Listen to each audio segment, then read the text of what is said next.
मंजिलें उसको मिलती है जिसके हौसलों में जान होती है। एक चुनौती है, इसे स्वीकार करो। क्या कमी रह गई देखो और सुधार करो। अब तो अडेप्टेबिलिटी ऐसा लगता है जहां मैं खड़ी हो गई लाइन वहीं से शुरू हो गई। My consulting experience actually groomed me overall. It was like Jemima Rodriguez batting. यहाँ से बॉलर ही, वहाँ पे भी, वहाँ से भी बॉलर ही, यहाँ से भी. So I would work in oil and gas sector. I would work in outsourcing sector, bringing in work across the globe to setting up a shared service center in India. It may sound very easy when I hear you, but reality must have been very different in that journey for sure. In 1990s, the economy opened up. We were in the midst of an unprecedented crisis. It was time to think big. To the horror of his own political party, the Prime Minister gave the green light for free market reform. Accountancy became the profession and it was in demand. On the way, my passion from problem solving got more inclined towards the dissection, intersection of numbers, and I picked up accountancy. Finance became my passion, and rest is the history. Everybody wanted me or expected me to take science because that was a natural transition way back in 90s. Either you become a doctor or an engineer. Girls would generally not take finance, commerce as an option. When I took it up, that's when I started becoming an outlier. The runs will not come by swinging the bat harder. If you want to play your innings, be on the crease, stay on the crease with patience, perseverance, and commitment. Remember my mother, when she used to make chapati on that tawa, which you call it, उसको जितना दबाओगे रोटी उतनी ही फूलती थी. रोटी जब फूलती है तो इसका मतलब भूख ज्यादा लगी होती है. मंजिलें उसको मिलती है जिसके हौसलों में जान होती है. And I think over a period of time we have seen volatility, risk management, geopolitical tensions, challenges, slow growth, etc. and all that. As we close 2025, I think the world of CFO will demand a different you. On that note, one thing I can tell you, it will need sharper choices around you, a bigger focus, maybe capital allocation, maybe a complete different thought process because the world is moving towards technology.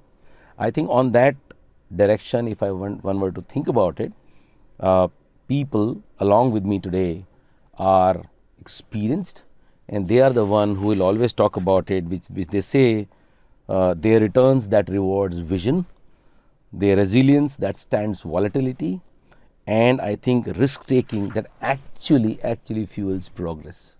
I think that is where this defines to me these two gentlemen today with me on this podcast.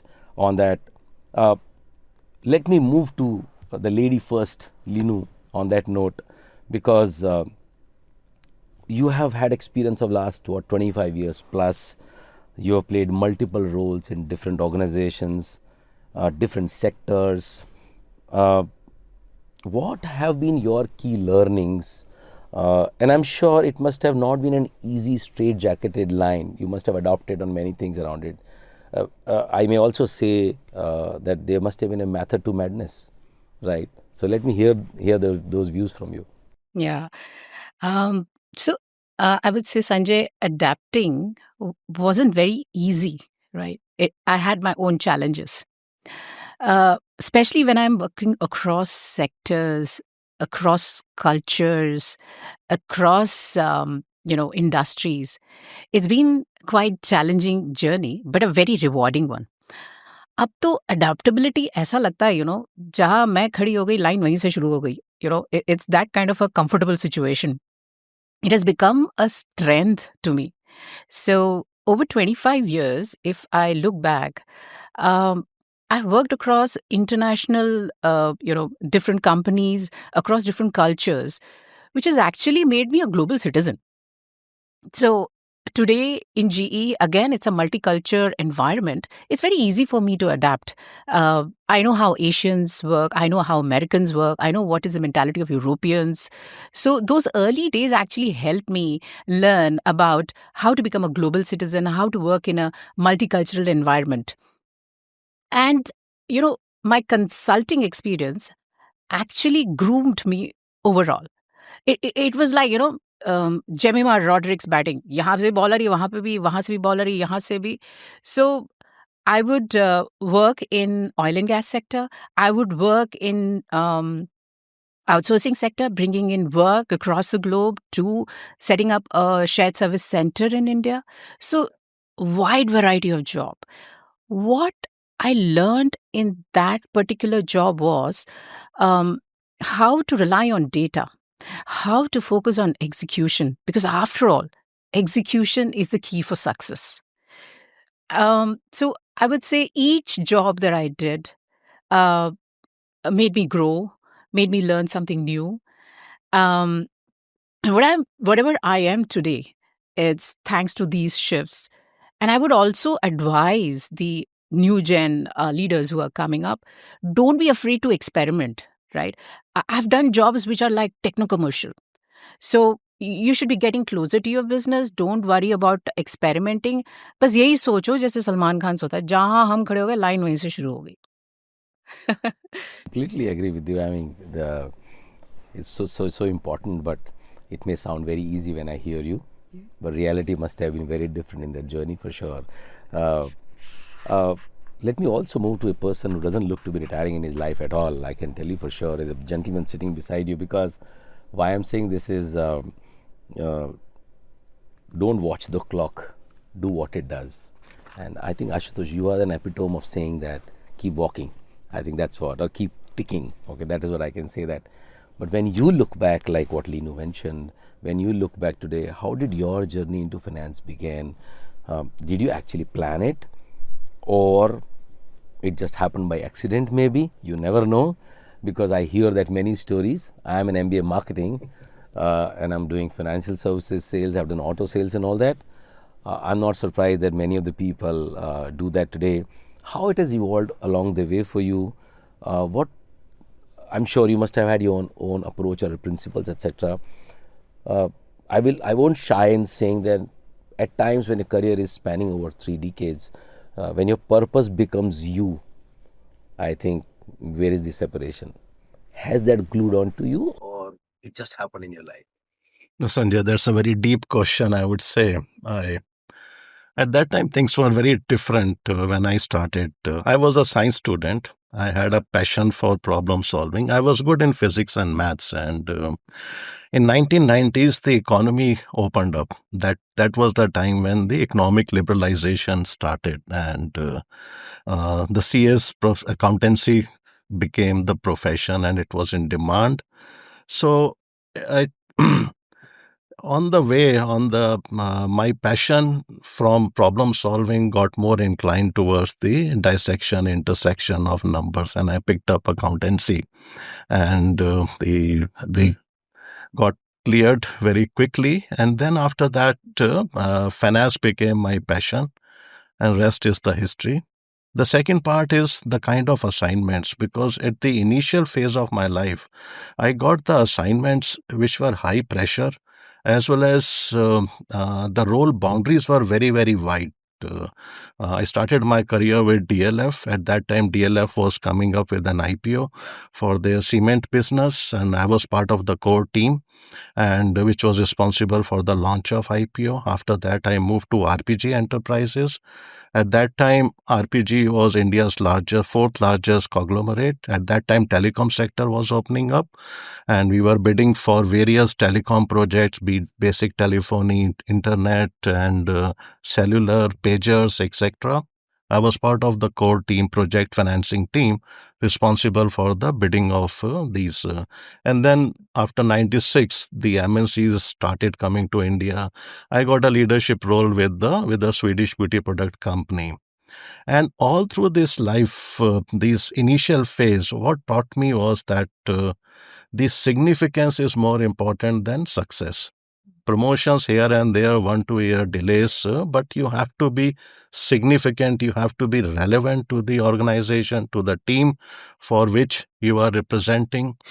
And secondly, the my mentors also played a role in that. So they instilled the spirit of entrepreneurship, and they taught me that you should gain a well-rounded exposure, not just restrict yourself to finance. So that was another learning that I had during that journey.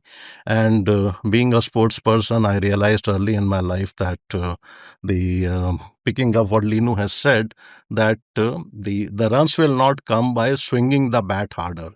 If you want to play your innings, be on the crease, stay on the crease, stay on the crease with patience, perseverance, and commitment, and keeping and always reinventing yourself, and being relevant is important.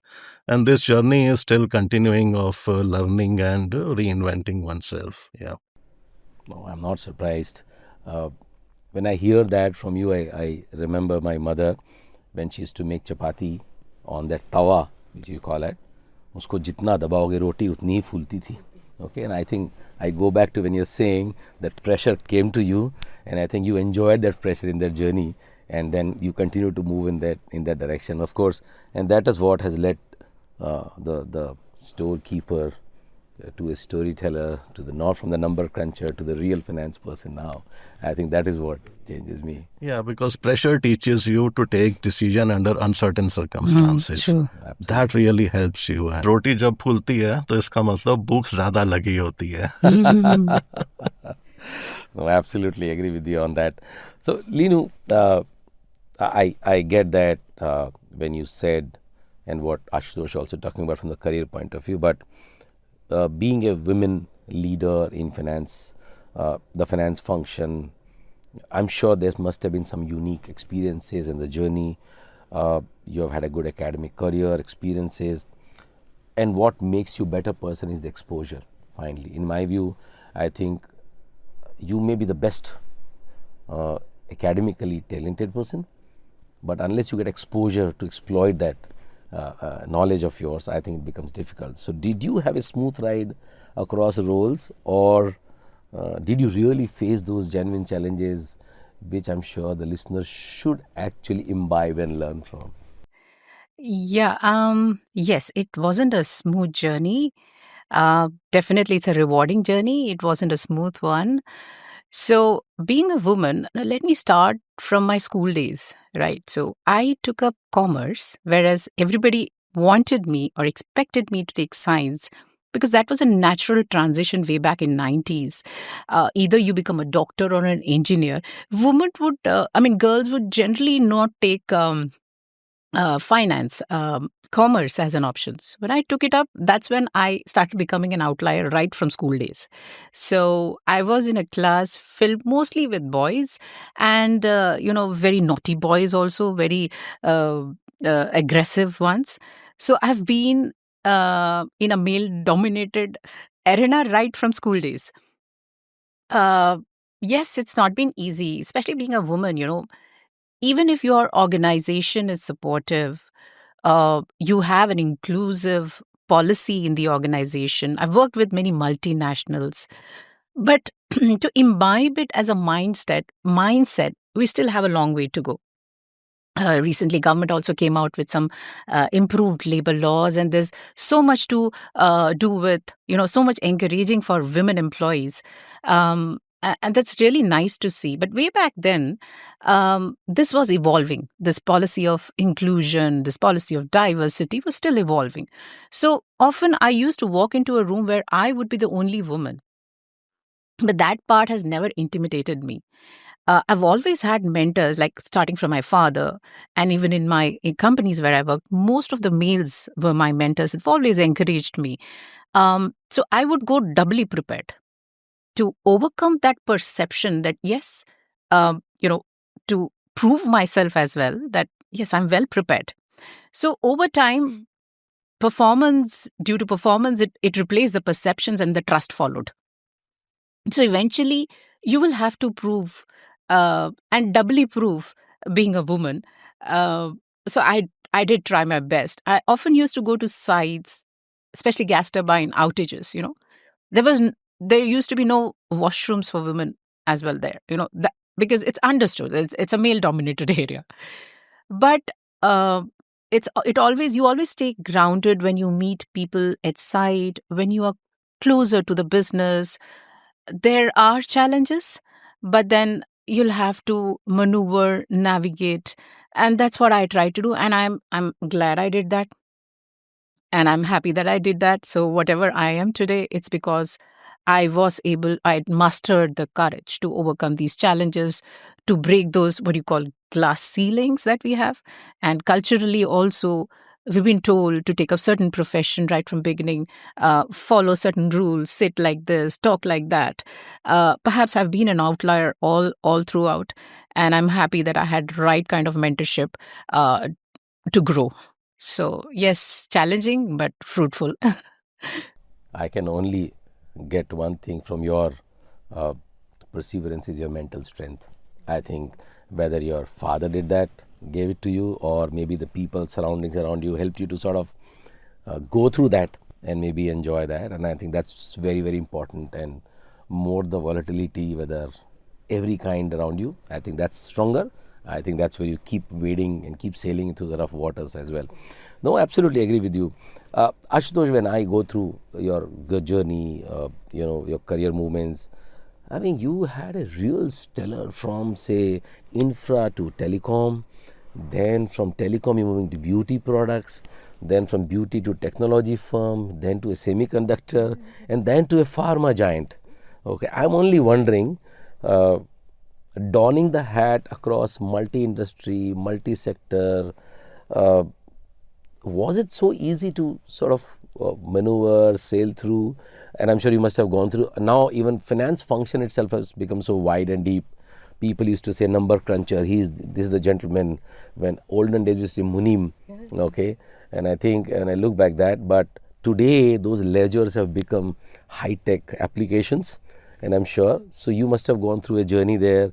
Um, was it a smooth path or a tough path? Uh, what has been a learning and maybe turning points in your career also? It's very important for me to understand that. Yeah, so it has been a long journey, and so each assignment has been a learning exercise, I would say, and that learning has translated into the turning point, I would say that. And if you look at long term, is nothing just a series of short term steps. It's like something you are going to the hill station through a road journey, and in the process there are turns comes in. You don't get nervous on those turns. Rather, you learn to manage those turns, keeping a focus on the hill station. And once you reach there, then you realize how much distance you have covered. The Each industry has unique, I would say, strengths. That's very important. And plus, these industries, apart from unique strength, they teaches you something. So the key is the learning from one industry, applying that learning to another industry. That's a turning point, I would say. In terms of, just to give you an example, that in terms of consumer behavior or demand planning, forecasting, FMCG, beauty product companies, they are far ahead as compared to the other peers, and the kind of tools, technologies they uses. So replicating those into the pharma came handy, number one. Number two, when I was in technology or ITS company, we were setting up SEZ parks. So my experience of DLF came very handy in terms of applying those principles into the so these are the turning points, because whenever you are applying the best practices into the other industry, you will get noticed, and that can be a turning point for your career. And the other part is that I've also worked across multinationals, Fortune 500 MNCs, plus the leading business houses. In terms of technology, system, processes, the multinationals are far ahead. The culture, Indian business houses, they have their own strengths in terms of agility, adaptability, creativity, and all. So applying, if I talk about finance or the culture, In MNC, the culture of finance is very clear: one team, one direction. That can be replicated onto the into the well diversified multi geographical split spread out Indian business houses. And these learnings, and in terms of turning point, has been, I would say, with Oriflame. When I picked up the financial controller, I was the first Indian who was given the regional business controller assignment. That opened up the horizons, because dealing with different CEOs across the countries, how the culture is spread out across the world, and so those were some of the turning point that really tuned me to the business. Now, coming to adaptability part, yes, it's not easy, I would say. It takes time, but you have to split into two pieces. One is understanding the nuts and bolts of the industry. That will take some time to achieve that. How I have approached that is, so whenever the numbers are the same across industry, I would say, so whenever the numbers are coming to you, so I used to say, my team member, my colleagues, so whatever you are bringing, just tell me what the trend line is saying, why it is saying, because the numbers are not going to give you why. So that journey between what and why, you have to cover through intuition or storytelling, as you rightly said, because the numbers are not going to give you the market signal, the customer signal, the cultural signals. So, and then once what, why, and then what next, what action we have to take. So through this, then getting into the industry nuances, nuts and bolts, and applying those things to get acclimatized to the industrial environment. And so a good CFO can protect the quarter, but a great CFO has to protect the decades for the company. So that's how the journey has been, and go beyond the number. The bottom line is that you should go beyond the numbers, and that will make your transition easy into from one industry to the other industry. Oh, I can only think of that short-term goals are important, but long-term creation of the organization is, I think, paramount finally for that, for sure. I get that. But what is one common thread across all the functions? If you were to mention one, that this is the trait or a characteristics of mine, stood tall under all conditions, all industries. The industry wise, I would say the culture part, which is because every industry has a culture, and you are applying the culture with the numbers. Just to give you an example, that let's say the sales team comprising of 10 people given a target of 100,000, they have achieved that target of 100,000. But in that target, 5 people would have performed 200% of their target, and balance 5 would have done 10% of their target. You will, on the number, you will see that the target has been achieved. But if you go beyond that, so then the real story lies. So understanding the culture, that's important, and then applying numbers to that is the other part, which is the common thread, I would say, across industry. Absolutely agree with you. So, Linu, if one were to look at along your journey, and what I hear from Ashutosh also, what was one defining early moment in your career, maybe, that has truly shaped you? Because I'm sure everybody will have that, the trigger, if I can use the word, maybe how you make decisions today. You decide that being a leader, when I become, being a women leader, when I become, I will not leave these principal theories. What has cut through cycles for you? So, can I go beyond profession as well, Please, in my go ahead. childhood days as well? Please, why not? So, I would want to share something very, very personal. Perhaps this is the first time I'm talking about it so publicly. It was like way back when I was in school, and I was, I think, in 12th standard or something. That's when my dad really fell ill, and he was like bedridden. So I learned the importance of financial stability and financial integrity very early on, back in school days. So he was supposed to be the startup guy back then, uh, in 90s, and I'm proud of him. But there were certain decisions he made financially which actually boomeranged, and it was it adversely affected us.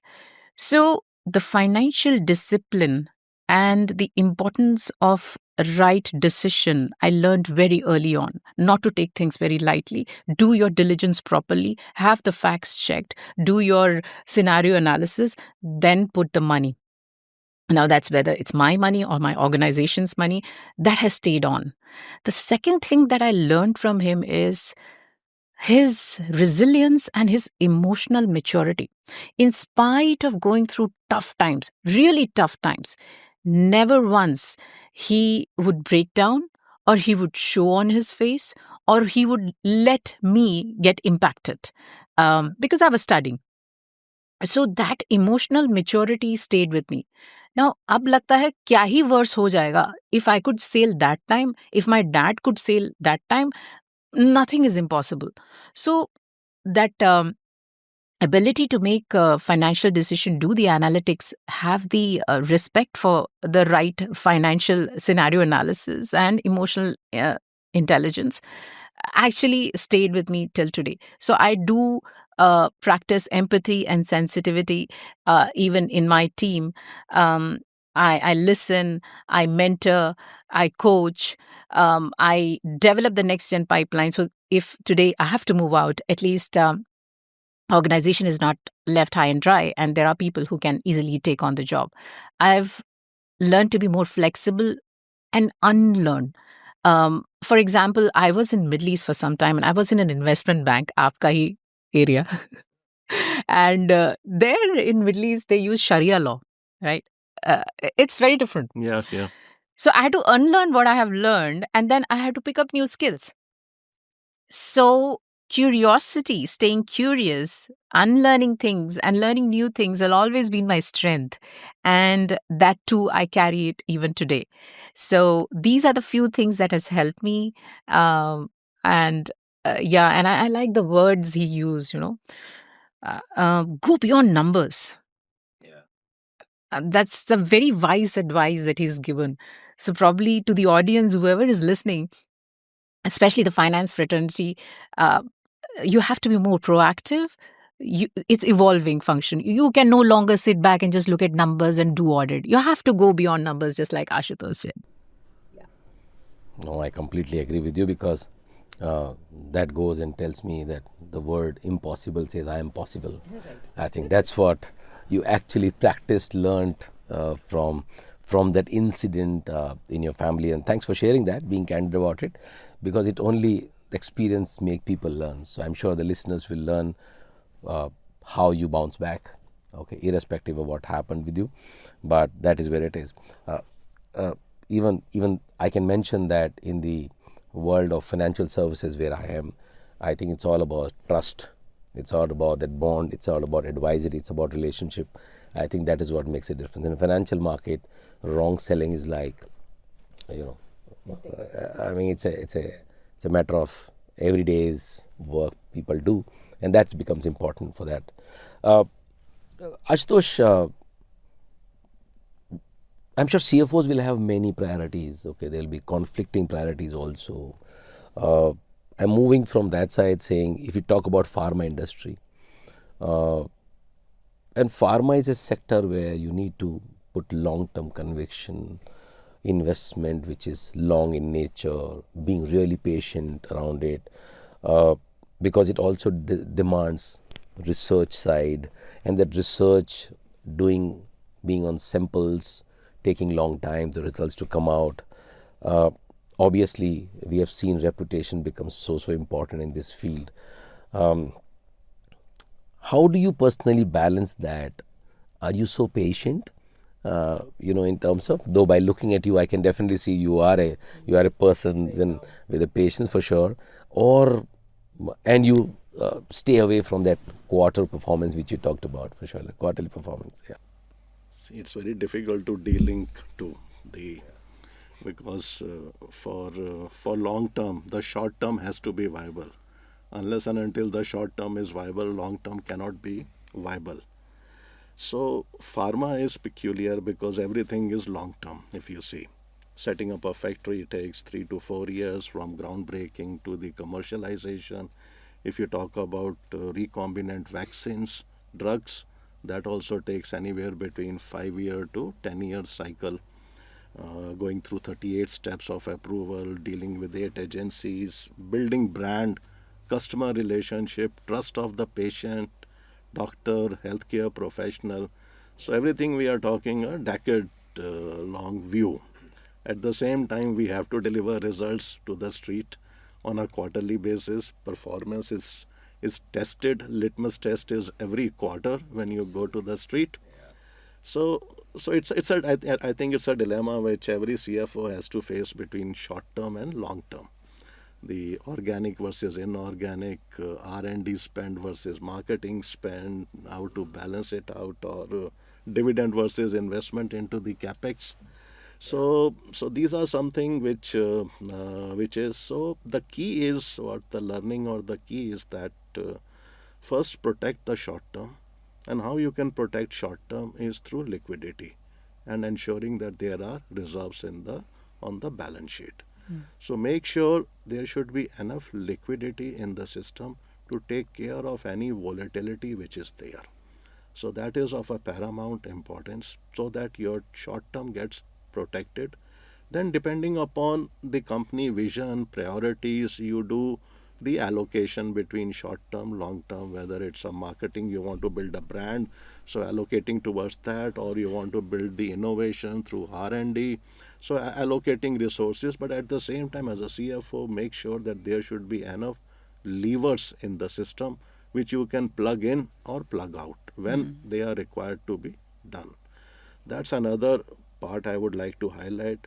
The other critical point what I have seen over my career is that the companies fail not so much because of the governance or malpractices and all.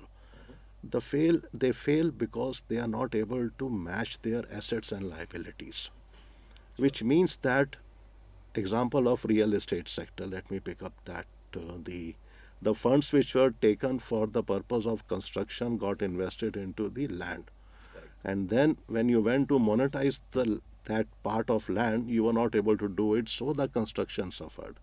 So as a CFO, it is very important that whatever fund is there, the end use of fund should be clear. There should be clarity on that, and the short-term funds should not get deployed for the long-term purposes. That's another, and the caution is important. The caution protects the value, but at the same time, conviction is also important because conviction creates the value. Absolutely agree with you. I mean, you have both short, medium, and long, all are important.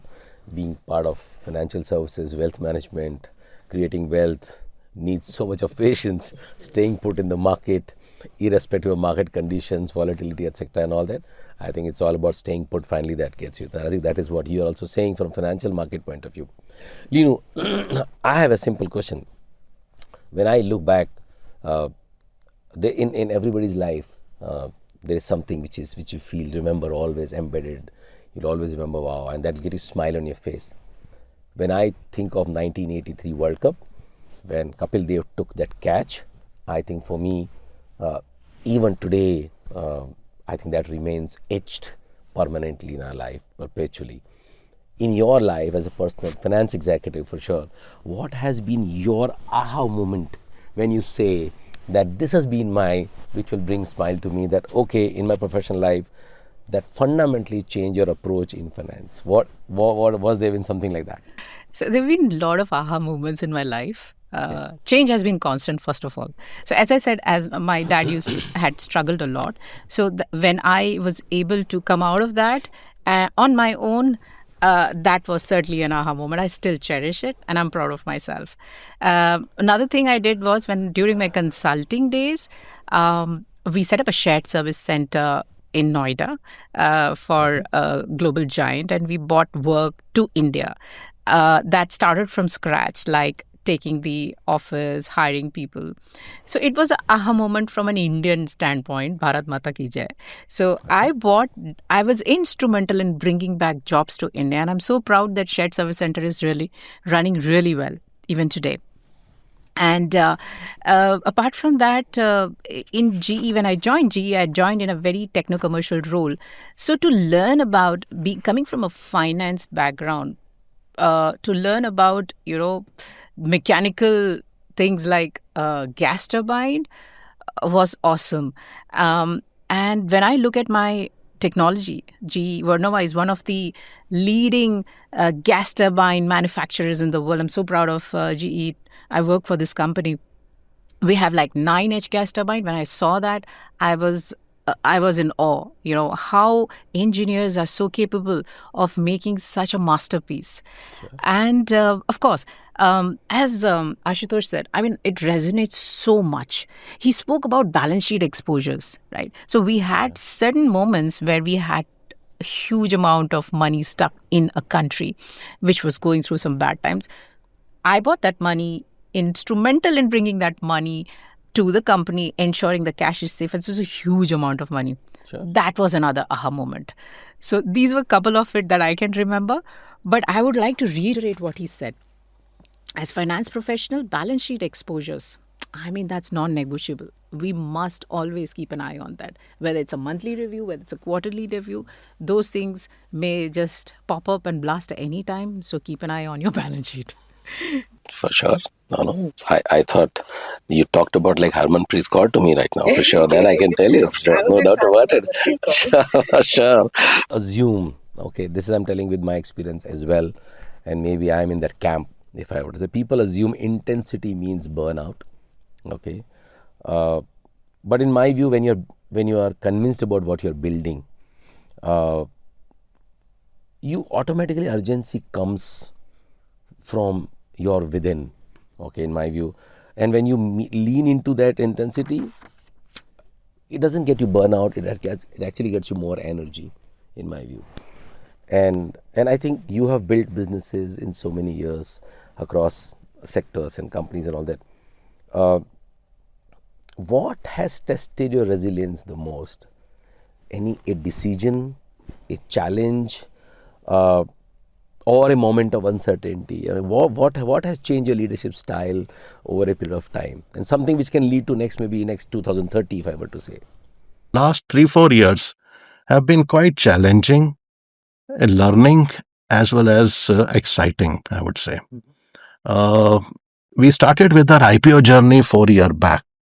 That immediately after the COVID, we started journey, and when we approached midway, then suddenly the Ukraine Russia war happened, and the thought process was that within 3-4 months the war will be over. We deferred it by 1 or 2 quarters, and then again assembling the team, picking up the threads, started with our journey.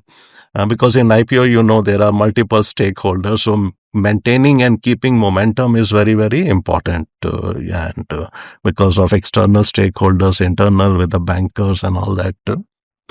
And then when we started that, then the India-China situation became quite delicate, and API prices shot up, and India is dependent on China on API. So there were certain sustainability concerns as well. But put together everything and move ahead with the IPO with the unanimous decision of everyone. And the IPO came in May 2023. It was one of the successful IPOs, I would say, of that time. And the day after, there was a visit by the officials and across all the company premises, locations, and so rising success day 1, day 3, facing it, or ringing the bell on the day 1 and facing the music on the day 3. And and you know that the common modus operandi is to dominate, intimidate you and put you under pressure so that they can do their job in terms of the evidences to support the claims, etc., etc. So after this, it lasted 7-8 days or so. Then within the next 10 days, we were supposed to give our first results, quarterly, annual results, audited, followed by the investor call. And so it was, there was a mental fatigue, emotional fatigue, leadership was under fire, and all those. And that was the time, I would say, that the realization happened that competence alone is not important. What Linu said, that empathy and compassion is very important. And resilience is, during this process, the learning was that the we have to be empathetic to the team, because that's very important. And the other part is that the resilience is not built in the calm waters. The resilience will get built only when you are tested against the tide, I would say. So, Linu, on the similar note, what has been your personally balancing leadership mindset? Anything which you show, actually experienced, something which you want to carry on, and something which you want to leave behind, say up to say 2030 from here, maybe next 5 years. Is there anything else which your decision or a challenge or something which is this is which I want to carry, this I want to leave? Is there anything, any learning from your side? As you said, post pandemic, things have really changed. Yeah. So, flexibility as a mindset, probably even going forward, we all need to imbibe, irrespective of the function that we belong to. And that will help us, I think, adapt and build resilience. What I would always carry with me is staying curious. I feel I'm a student for life. So, whichever industry I go to, whatever function I perform, I always want to stay curious. I want to learn, unlearn if need be. Um, and what I need to put behind, as such, I don't I don't recollect anything that I need to put behind. But yes, of course, beginning earlier days when I was just new in the world of finance, I would always think about only numbers, right? Not, as you said, look beyond numbers. So, always thought that finance is a post mortem exercise. Whereas during my journey, I learned that actually numbers are just enablers, right? You really need to partner with the business. So if business नहीं चलेगा तो भाई salary तो finance को भी नहीं मिलेगी. So as simple as that. So partner with your business teams and just don't be, yes, integrity is important, compliance is important, but that should be an enabler. That should not be a limiting factor. It should not act as a roadblock. So earlier years, I used to be very, very compliant, friendly, and maybe at some point in time, I might have behaved as if stop this, otherwise we will end up in trouble. You have to stay cautious, no doubt about it. But in this environment, ever-changing political environment, pandemics, wars, you have to partner with your business teams and do best for the company. Take those calculated risks, have those risk mitigation at the back of my mind. Yes, we have taken some wrong decisions earlier, but I knew that we have some workarounds. So as finance, we are closer to numbers, we are closer to the regulatory aspect. We know how we can maneuver and navigate in case the company goes in trouble, and which is very important. So these are the things I definitely want to take forward. Staying flexible and using compliance as an enabler and not as a roadblock. No, completely agree with you, because I think more you move towards technology, I think compliance and risk management will seep into our life even more deeper, I guess, for sure, no doubt about it. You talked about you have not been a backbencher. Okay, if I can use that word, maybe you have been a on the front seat and said, I'll drive irrespective of what it is. And there were people who were hand holding you, who mentored you, and you go into. So, Ashutosh, as you plan for 2030, maybe from here, I think India has gone through a definite change, no doubt about it. What is changing in your boardroom conversations? Is there anything? Where do you see CFOs moving from? Do they remain cautious, completely cautious? And how is that changing your rethinking, maybe capital allocation, investments? What are the big shifts which you actually think?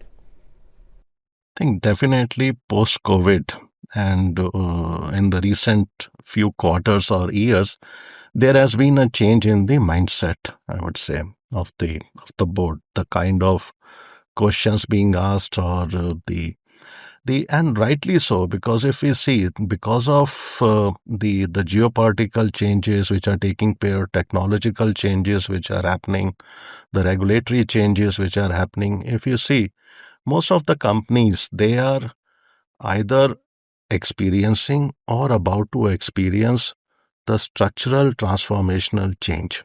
That's one. By that I mean is that the companies are at a transformational inflection point, which means that they are fighting two challenges. One is perform at the core business, consolidating, strengthening the core business. At the same time, transform through innovation and finding out the high growth areas. So, given this, the board is very particular about the capital allocation, which you said. What type of resources you are allocating to the existing business, how much you are allocating towards your adjacencies which you are building on that. That's a very very pertinent discussions which are taking place. How your and more so on the adjacent businesses, that how your 1 year plan looks like, where you see the company in the next 2 year, 4 year, 6 year, and how this 1 year is fitting into all those 2 year, 4 year plan. So detailed discussions are taking place on this part. Second trend which is coming is on the technology part also. The board is very vigilant on how much capital you are allocating to the technology, how the AI is fitting into your technology, how you are addressing your cybersecurity risk, what actions you have taken. So these are the two things which are becoming very, very pertinent, which was not so much, I would say, before COVID or but over the last 2, 3 years, the the discussion has changed. It's more revolving around these things. I would say the risk appetite of the board has become more structured. Then again, going back, it's they're trying to balance out the caution and conviction, because conviction is something which is going to create value for the organization in the long run. And so these are some of the key takeaways, or what I can highlight, which I have experienced over the last year or two. Yeah. Sure. Let me move on a bit. Okay. We had conversation about multiple sectors, industries, experience, and all that. Let me move a bit about personal side. Let me try to touch that chord. You have seen busy days, impatient days, chaos around you. You have seen multiple hats which came on your way. You saw challenges. You've been resilient, and I'm sure multiple times you must have failed. You got up, you fought back and came back, and all that. But also, in that whole era, one thing which you cannot miss out is your work-life balance. Okay. So, Linu, if I were to ask you, how do you turn off from work? That's important, or it remains with you 24 hours in your mind. And more so importantly, maybe a women leader, how do you find that work-life balance? What do you do for that? See, it's very, for women especially, we have to play multiple roles, right? I am a wife, I am a mother, I am a daughter, and culturally also, um, we are expected to manage home and give equal importance to home. And of course, we are also expected to perform at work. So, first of all, striking a balance between home and work was one of the topmost criteria for me. And so, what I try to do is outsource certain activities which can be easily, given to domestic, work, cleaning, and all that stuff. Beyond a certain class, I started even outsourcing the studies, getting right amount of tuitions and help for my children. And slowly, I started outsourcing work at home, leaving certain bandwidth for me to pursue things which I always wanted to pursue. For example, I wanted to do yoga, and I've done that in school, but somewhere along the line, with work, kids, I kind of missed that part of mine. So I joined Iyengar Yoga, and I did it for 2-3 years offline, not online. So that's when this helps you disconnect, right? When you are in a yogic world, it'll disconnect from everything else, and that you are yourself. What it helps is it helps you to introspect, and it also helps improve productivity, right? You have to disconnect for some time so that you can bounce back. And um, yes, work-life balance of late has become a bit more under control because my children have grown up. But when way back when they were young and they're growing up, they were demanding. That time it was a challenge. But still, I used to take out some time, that me time for me, away from that madness, away from that chaos. Otherwise, bouncing back would have been very difficult. So, yes, I do give importance to work life balance, and I suggest everybody else should do it. Otherwise, I know there'll be a burnout situation. No, it's very good to hear that, because uh, life around us has become even busier and definitely more chaotic. And I think the way we are exposed to digital platforms, social media platforms, exposures, especially to the young generation, when I see that, I think it's even more important to sort of consciously practice it. And that's the only way, because I've been a table tennis player all my life. Maybe like Linu mentioned, I also became irregular there, and I really want to pick it back again, because when I play that, I'm actually in me. I mean, I'm absolutely cut off from everything under the sun, and that makes me so happy. I used to run marathons. When I am on the road, when I'm running on the seaside, I don't need anybody else, and you'll be surprised that I never used, the headphones, music, etc. I leave everything. I just run, and I don't target anything there also. And while running, I talk to people, keep chatting with strangers. That gave me more of that's so much of satisfaction, I can't tell you. And when you're running, everybody is like you. Okay, they are all in their mood, so they're all swinging and all are enjoying there. It's a completely work-life balance. The true work-life balance is exactly that. That makes you. That's what. Okay, let me move a little bit more here. From your perspective, maybe Linu, maybe that's a common question I want to come to. What will define financial success in India? Is it innovation? Is it inclusion? Or maybe is it intelligence? In 2030, where do you see innovation, inclusion, or intelligence? I think all three, packed with integrity Okay. and empathy. So I feel all three will matter a lot. We need to innovate, we need to stand apart because there is competition, a lot of competition. Uh, we need to be intelligent, and yes, it. But at the same time, we should not leave integrity behind because that will only increase our credibility. And if you're credible, then of course your customers will definitely come back to you. Yeah. So, Ashutosh, what is for No, you? I agree with her that it will be combination of three, because innovation cannot be done in isolation. So Yeah. therefore inclusion is important, number one. For innovation, you have to do continuous testing, retesting, failure, and redefining the ideas. Sure. And for doing that, you need intelligence. So it is going to be a combination of innovation, inclusion, and intelligence to really have a meaningful success, I would say. Extending that, if I were to say by 2030, do you see traditional approach of managing multiple finance functions work will be replaced by tech-based platforms or maybe AI-led solutions? Or you're saying it will continue status quo, nothing will change in my life? Status quo will never be status quo. We have seen from bookkeeping to when computer came in, it started with financial reporting. When internet came in, then changed to the business partnering role. Yeah. Definitely there will be change because the pace at which the things are happening is unprecedented. So it could be an invisible finance team, means finance getting integrated into all the functions. It could be a real-time book closing. You don't have to wait for month-end audits. Everything will be real-time. You may get data with your analytics and the action plan. Yeah. So that could be the future. I mean, difficult to comment, but the way things are progressing, anything can happen. I asked this question to many people. Are you scared of losing the CFO's tag? Because now that's what Ashutosh is mentioning. Going forward, the times can change where technology platform will say, I will do everything, I'll give you pop-up everything. Does that worry you? Or do you think it is going to be a phased manner development? What's your take on it then?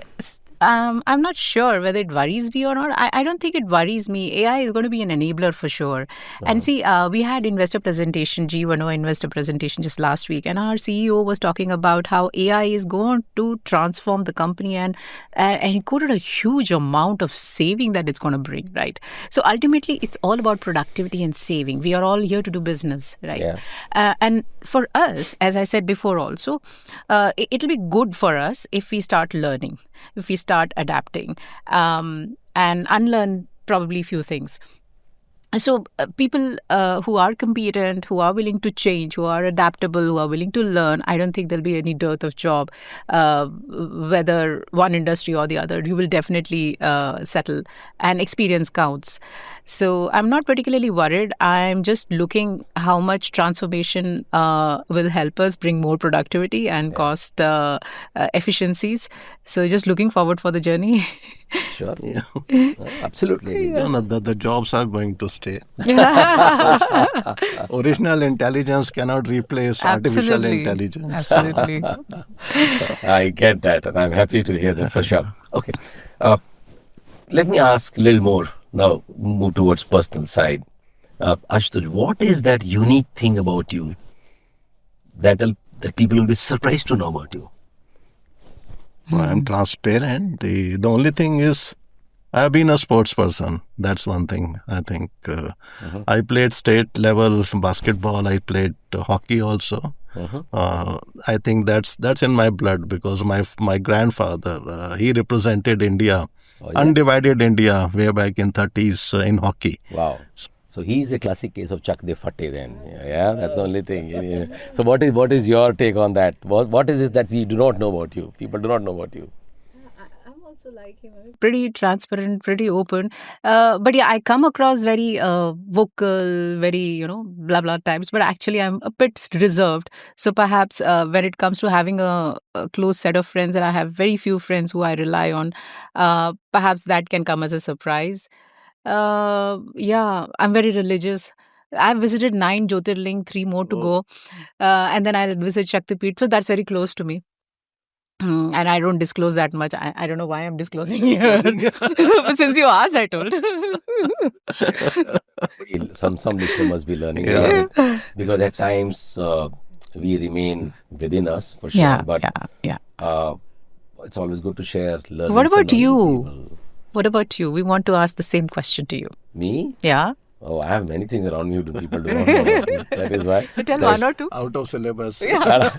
Maybe I like to. So I like to collect miniatures. Maybe. So for me, I'll keep selecting and keep choosing. I may have around 300 in my house lying right now. How amazing. And 300? And nobody can touch that for sure. Oh, Nobody prize can touch possession. that at all. That's a prize possession. Maybe something which I want to do. I don't mind sharing that. Not share this with anyone, but let me share that. Now I want to collect the miniatures of all the airline, the planes. As a kid, I used to collect those bats with the signatures of all the players. That used to be with all the thumbs up bottle you used to get. So, So I really want to do that. Honestly, that's my possession. Maybe I want to have going forward. I don't know from where, but I will collect it. That is for sure about it. No doubt about it. What is it, Linu, for you? How do you define success, whether personal or professional? Success for me is I should stay at peace and I should sleep peacefully at night. And as a woman, I would like to definitely advise every lady out there, financial independence gives you immense confidence. Don't compromise with that. You are educated, you have the access. Because I know, Sanjay, your daughter, right? Um, every father today want their daughters to study, to reach a certain level, have a career. So never compromise with that. I have never compromised, and based on my experience, I'm saying financial independence for every woman is a must, non-negotiable. It'll give you immense confidence, have enough money in hand to take decisions. So for me, I'm happy that I'm in certain level where I can sleep peacefully. I don't have any financial insecurities, and for me, that is success. And also, I'm able to spend some time for myself. I'm able to maneuver and navigate and spend some time on my health. which I feel, again, I think I'm doing well. What is it for you, So, on the Ashutosh? personal level, whatever Linu has said, I fully agree with her. On the professional side, I would say that the how to get best out of others, at the same time delivering the best of oneself. That's the success. But yes, financial independence applies to both. That's Irrespective of male, Gender. female, gender. Yeah. So, absolutely. I mean, that gives you a lot of peace. Yeah. and yeah, chasing your dreams. Yeah. So Ashutosh, if I were to ask you, uh, do you have any favorite quote with something which always keeps you going, which never leaves you? I think clarity, because that's what I was taught by my mentor, that clarity is important because clarity is going to give you the courage, and that courage is going to give you the confidence to perform. So, whatever you do, have clarity. Clarity of thoughts is very important. Sure. Absolutely agree with you. I can also leave a thought here that when I look at a favorite quote or something, uh, I always listen to Celine Dion, maybe. Uh, the favorite song, That's the Way It Is. When you listen to that song, even when I'm down, out, nervous, breakdown, worst of the time, maybe I listen to that song and I'm fully charged. That's my battery is fully charged, all that maybe. Or maybe listen to Mariah Carey song Hero. I mean, just listen to that for 3 minutes and you are up and running. You will actually realize nothing has happened around you. Keep moving there. So, what's your favorite quote, Linu, on that? For me, I feel make best use of the opportunities and don't burn bridges. I feel always collaborate. I would stress on that. I wish people practice that on a regular basis. I hope so. And don't burn bridges, don't have any conflicts. It's easier said than done. It's very, very difficult to practice that. Absolutely. Maybe 3 or 4 rapid fire questions to both of you. Maybe let me move on that section of mine right now, because that's my favorite section all the way, because pricking the brain of people with wisdom is important. So let me move to you first. Maybe the same question. What advice would you give to your younger self before stepping into your first CFO role? If somebody picks up today. So, early in your career, make a choice whether you want to be a journalist or a specialist, number one.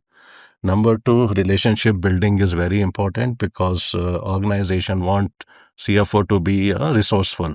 So that comes through relationship only, and most importantly, building trust, because you are getting into a fiduciary responsibility. So trust is very important, and for that, transparency is very important. So trust, relationship building, and journalist, because 360-degree view is very important, because as a CFO you are expected not only to look at finance but to other functions. You should be knowing the connecting links between manufacturing, R&D, qualities, supply chain, sales, marketing. So 360-degree view, relationship, and trust.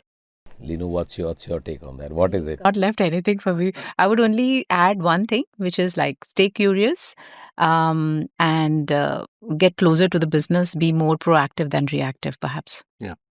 What about you? For me, there's only one thing in my life that uh, ensure the relationships are never betrayed. Okay, because in financial services, to me, there's nothing else. Because if you stay that close to them and remain the right advisor, I think that will last perpetually long, and people will not forget you, irrespective of bad or good time. That lasts all the time. People will remember, for no doubt about it. For me, no, absolutely. I mean, it's non-negotiable completely. Whole our career, it's been non-negotiable. What's one leadership habit, Ashutosh, that keeps you grounded? I'm sure you've grown in your career, you've created wealth for yourself, you've created for organization, good family, all have grown. So what's that leadership habit? Grounded and calm. No, What's one one? thing, ask feedback. Ask Yeah. for the honest feedback. That's very important, because that will push you to do good, and it's like a reality check. So take feedback. We will be taking feedback after the session for sure. But, what's one leadership habit for you, Linu? Yeah, I think I totally agree with him. And of course, I also emphasize, as I said, I learned emotional intelligence lessons much early on in my life due to my personal experiences. So empathy certainly is something which is also very important, I feel. So, Ashutosh, which metric or indicator do CFOs personally track that most others overlook, and why? I think we covered as a CFO not one metrics. We have to focus on three. One is the P&L, balance sheet, and the cash flow. On Cash P&L, flows. the EBITDA is very important. Operating profit is important. True. On the balance sheet, the what we were taught by the private equity people was that ROIC is important because that gives you that how much return per dollar invested. And third is EBITDA to cash flow because cash is reality at the end of the day. So how much you are converting into cash flow to EBITDA. For you, what is the indicator? Same here. I think for Vernova, especially when we split into three different companies, we were like 1892 we got listed, and we've been the oldest company, listed company in the world. But over the time, we try to untap all the potentials, and we broke into aerospace and healthcare and Vernova. For us, cash flows is very important. So to maintain those cash flows, we emphasize on all the metrics which Ashutosh mentioned. But in addition to that, CFOA is one of the prime focus that all of us are tracking. Interesting to know that. If I were to ask Linu, maybe to you, if you weren't a CFO, okay, what you would be doing for a living? I would have been in, if they take me, I would have been in armed forces. I always wanted to do something for my country. If not armed forces, then I will go into politics. Ashutosh, other than hockey, what do you do? Naturally, I would have been a mechanical engineer. I wanted to be engineer actually. Throughout in the initial phase, I was focused on engineering, but changed the way. A mechanical engineer, I would say. Sure. No, I remember when I was passing my MBA, my professor used to tell me that I'm an electronics and communication engineer and an MBA marketing. And when during my internship and program and final year MBA, he said, don't get into jobs. You'll be very good at a consultant level. And he actually recommended me as a management trainee in a consulting firm. Though I didn't join, I don't know why and why not. I mean, because in those days, in 99, somebody told me consultancy, maybe it was something in Greek, understanding that. So maybe we just didn't take it for sure. But yeah, those are the days. Now, when you look back, you think maybe I was good at it. Possibly some ingredients were in my favor. But yeah, maybe he spotted. Maybe I couldn't understand myself. So it's an interesting thing to do that. Do you want to complete one sentence for me? Okay. In 2030, Linu, a great CFO will be defined by ... Flexibility, adaptability, resilience, and integrity. Wow. Covered all. Nothing is left. So In 2030, in 2030 will be defined by ... by, I would say, foolproofing the organization and the defining the cost structure, and in a way that the marginal cost of expansion is zero. So because the theme nowadays is that to achieve more with less. Yes. Absolutely agree with you. No, it's been a fantastic conversation with both of you. I can only tell the audience, if I were to put some perspective to it, I think I go back to my MBA days when we used to read Philip Kotler. He was a marketing guru, and he used to always give us marketing lessons, and we never used to agree.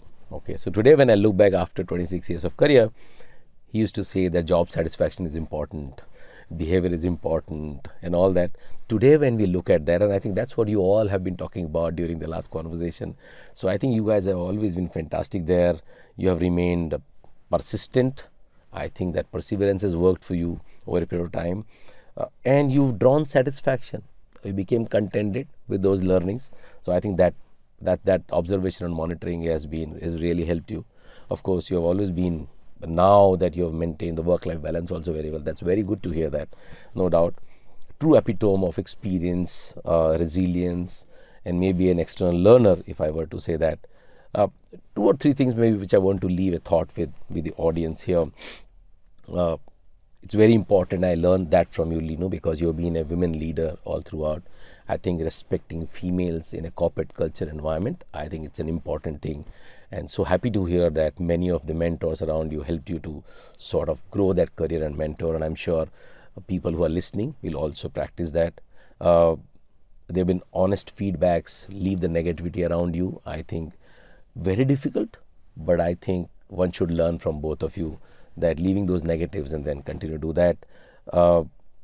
I will also say, people say cash is king. I'll say cash flow is the king, maybe. Okay, maybe that's the new picture emerging, and that is becoming important. You talked about liquidity earlier, Ashutosh. I think it's very important.